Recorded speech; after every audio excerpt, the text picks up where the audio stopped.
ang imong espiritu kalag ug lawas. Magkuyo ba? Kanang tibuok na itong pagkatao. Galbo na ito atubangan sa Ginoo. Espiritu kalag ug lawas. Karon ang prayer meeting sa Davao City, espiritu lang. Pero ang kalag ug lawas, puwerte musuga. Why sakripisyo? So we need to have a sacrifice. Dapat ang atong kinabuhi, mo na yung ni Pablo, mangin takos sa mayong balita. Dili na ito tagaan kahigayunan, ang mga tao nga musaway ka na ito. Aron ang atong pagmantala sa mayong balita, walay sa gabay. No? Pananglitan kung ayaw pagtukuting na ang mga tao makasaway mo kanang pananglitan, kanang tapulan po ta.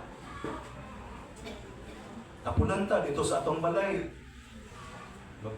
Tulog-tulog lang ta, di ganit ang mutabang sa mga buloto niya. Pusog ta man yaw. Niya kabalo ang mga tao, ano na, tapulan mo na. Libakon ka, sige ka, sangyaw. Libakon ka sa mga tao na tamad ng kailang tawanan. Diba? Nya ikaw tiil, di ka kakita kay dili magkamata. Isabtan ba? So para lang yun sa pagkausa sa lawas sa Ginoo, labi na kay gisgutan nato karon sa lokalidad. Nay opening verses nga gipakita ang igsuon nga dili unta ta mahimong hinungdan sa pag-away o paglalisay, pagbahin-bahin sa mga kaigsuonan. Dili ka mo hinungdan. Ganun gaaway na sila, ikaw manggod kay mo manggong gisulti ni mo una mo to. Nya pagpangutana karon may nga kag-amot lang. Oo kabalo anak. Pero ikaw dai mo hinungdan. So dili unta ta mahimong hinungdan. So dili gipakita nga kun unsay atong gusto ato isang ipadaplin ihikti na to ni ato isang itago, ato isang iluom, atong antuson para lang mausa ang lawas ni Kristo. Amen. Kada na sigud ang pinaka-importante diri nga ang pagkamhinungdanon sa panaghiusa. Or, ang katuyuan sa Dios, wow, dili matuman. So, importante yun na mausa ta. Pero lisod kay mausa kay ikaw lahi kag batasan, ako lahi kag batasan. Ikaw lahi kag prinsipyo, ako lahi kag prinsipyo. Kung saan man nato, ug di ta magkausa, di ba? So, importante yun na magkausa. So, importante nga mahimo yun ang usa. Amen.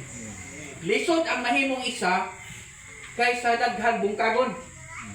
Di ba? Lisod ka mag-usa ka. Pero sayon kay bungkagon, ato na, ang tagayo. Pero sa kalit, may bagong ani, maunig si anak. Ay, bungkag, dali araw. Pero karon pag-uli, lisod. No? So, importante yun na mag-uyo na. Kung mahimo, walang sa gitay away. No? Walang sa yutay sani o sa ato pang igsuon di lang sa magtanom o kanang mga dili mayong butang kay mo nay magsakuan pa hinungdan. Amen. So akong gikon diri unsa ka importante ang pagkausa. Okay? Amen. Amen. Ano man? Ako like gusto, siya like gusto. Ikaw like lantaw, ako like lantaw. Inanion, isa dili inanion. Amo kasaydian sa Davao sa una, dito pa sa bukid. Wala pa buhangin. Papilusin pangison, gubok kayo, ano man. Nanay mo sa Jess, isa nga dili mison, nanay ko gisulat. Gisulat na ko di na pwede balion. Agyo na himong trabaho sa Ginoo mison naman. Gusto mo ba iyang tumanon? So karon pagpasa na permission nga nako nga indot ang tagsauna pa nila na nagawas ng patulunan. So di pa putong panahon. Kini na gyud ang panahon nga usaman. Makamat gyud ta nga ato yung ampingan ng pagkausa ni Iglesia. Kung dunay pagkausa mo dako yung kay kahimuan at tinubuan sa Diyos mo ginabuhi diya sa Iglesia ingon nga Kristohan. Ingon dire, naman ko galong paglantaw gusto usama na ipadaplin. Pero buot pa dili pa buot pa sa buot ipadaplin di na to nimo hisutan. Pero siguro, dili pa magkadawat ang mga igsoon, kaya dili pa nila gusto. Magulat lang ka sa panahon. Basta kaya sa panahon, ilan ang masaptan ang imubot kasabot.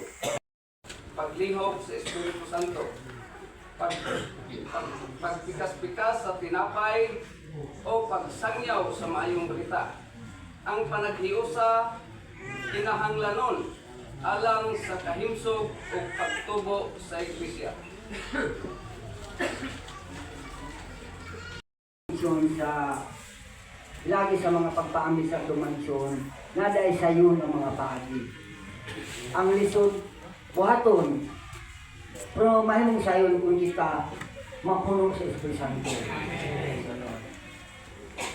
Kanunay kong sumbay anekson, kining pagmintinar sa paghiusap sa unahan na anekson, makita ko dato dito. Padayon kagto na aning paningkamot lang yung dato nga mahuman tipo kadlaw. Naada ito yung mga simpleng requirement. Praise the Lord. Requirements sa paunsa nato ang pagmintinar sa pagkausada sa Iglesia.